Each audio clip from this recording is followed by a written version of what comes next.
I'm Elise Glinken. Welcome back to ExpertRealEstateTips.net.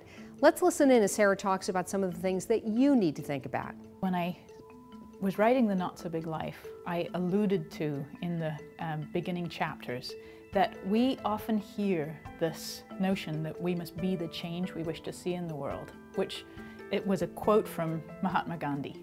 And so a lot of people in the green movement have adopted "we must be the change" as their sort of slogan for why we need to change the world. The point that I make in The Not So Big Life is that when we look at the issues facing us, global warming, all of the climate issues that we're dealing with today, and all of the consumption issues, you name it. The issues seem so huge that we can't imagine how to fix the problems.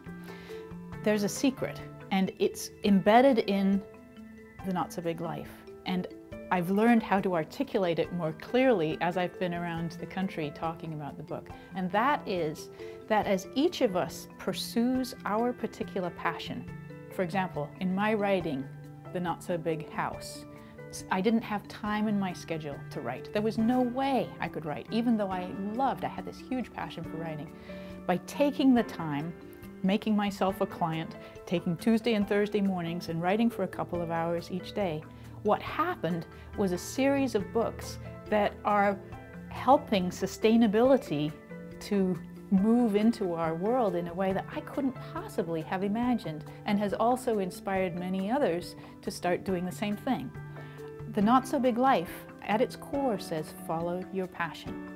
As you begin to just start living those things that you think you're going to have to wait until you retire to do, but as you start to just engage them in the life you're living right now, things change.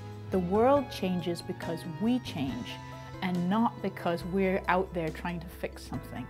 That's what we think we have to do, but the reality is we have to live the change ourselves. We have to become what we know in our heart of hearts we really long to be.